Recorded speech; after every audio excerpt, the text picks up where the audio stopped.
بسم اللہ الرحمن الرحیم۔ السلام علیکم۔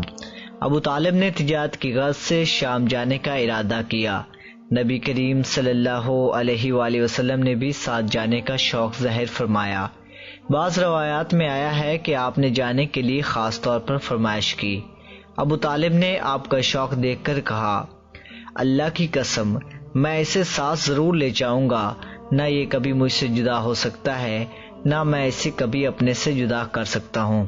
ایک روایت میں یوں آیا ہے کہ آپ نے ابو طالب کی اونٹنی کی لگام پکڑ لی اور فرمایا، چچا جان آپ مجھے کس کے پاس چھوڑے جا رہے ہیں؟ میری نہ ماں ہے نہ باپ۔ اس وقت آپ کی عمر مبارک 9 سال تھی۔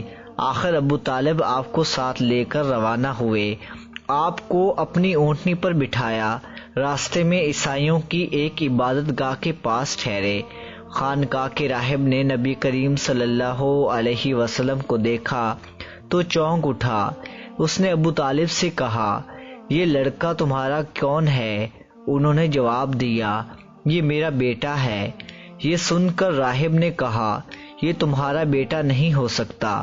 یہ سن کر ابو طالب بہت حیران ہوئے، بولے کیا مطلب؟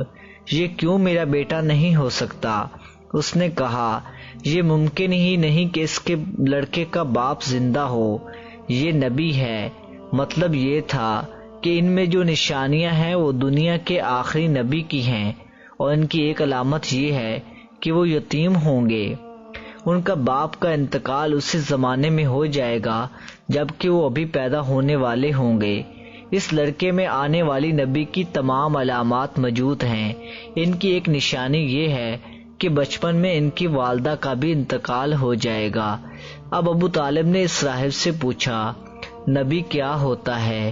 راہب نے کہا، نبی وہ ہوتا ہے جس کے پاس آسمان سے خبریں آتی ہیں اور پھر وہ زمین والوں کو ان کی اطلاع دیتا ہے۔ تم یہودیوں سے اس لڑکے کی حفاظت کرنا۔ اس کے بعد ابو طالب وہاں سے آگے روانہ ہوئے۔ راستے میں ایک اور راہب کے پاس ٹھہرے۔ یہ بھی ایک خانقاہ کا عابد تھا۔ اس کی نظر بھی نبی کریم صلی اللہ علیہ وسلم پر پڑی تو یہی پوچھا، یہ لڑکا تمہارا کیا لگتا ہے؟ ابو طالب نے اس سے بھی یہی کہا، یہ میرا بیٹا ہے۔ راہب یہ سن کر بولا، یہ تمہارا بیٹا نہیں ہو سکتا، اس کا باپ زندہ ہو ہی نہیں سکتا۔ ابو طالب نے پوچھا، وہ کیوں؟ راہب نے جواب میں کہا، اسی لیے کہ اس کا چہرہ نبی کا چہرہ ہے، اس کی آنکھیں ایک نبی کی آنکھیں ہیں، یعنی اس میں نبی جیسی جو آخری امت کے لیے بھیجے جانے والے ہیں، ان کی علامات پرانی آسمانی کتابوں میں موجود ہیں۔ اس کے بعد یہ قافلہ روانہ ہو کر بصرہ پہنچا۔ یہاں بحیرہ نام کا ایک راہب اپنی خانقاہ میں رہتا تھا۔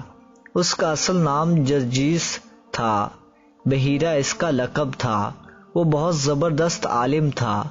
حضرت عیسیٰ علیہ السلام کے زمانے سے اس خانقاہ کا راہب نسل در نسل یہ عالم فاضل خاندان ہی چلا آ رہا تھا۔ اس طرح اس زمانے میں ان کا سب سے بڑا عالم بحیرہ ہی تھا۔ قریش کے لوگ اکثر بحیرہ کے پاس سے گزرا کرتے تھے، مگر اس نے کبھی ان سے کوئی بات نہیں کی تھی۔ مگر اس بار اس نے قافلے میں آپ کو دیکھ لیا تو پورے قافلے والوں کے لیے کھانا تیار کروایا۔ بحیرہ نے یہ منظر بھی دیکھا کہ نبی کریم صلی اللہ علیہ وسلم پر ایک بدلی سایہ کیے ہوئے تھی۔ جب یہ قافلہ ایک درخت کے نیچے آ کر ٹھہرا تو اس نے بدلی کی طرف دیکھا، وہ اب اس درخت پر سایہ ڈال رہی تھی اور اس درخت کی شاخیں اس طرف جھک گئیں جدھر نبی کریم صلی اللہ علیہ وسلم موجود تھے۔ اس نے دیکھا بہت سی شاخوں نے آپ کے اوپر سایہ کر لیا تھا۔ اصل میں ہوا یہ تھا، جب نبی کریم صلی اللہ علیہ وسلم اس درخت کے پاس پہنچے تو قافلے کے لوگ پہلے ہی سایہ دار جگہ پر قبضہ کر چکے تھے۔ اب آپ کے لیے کوئی سایہ دار جگہ نہیں بچی تھی، چنانچہ آپ جب دھوپ میں بیٹھے تو شاخوں نے اپنا رخ تبدیل کر لیا اور آپ کے اوپر جمع ہو گئیں۔ اس طرح آپ مکمل طور پر سائے میں۔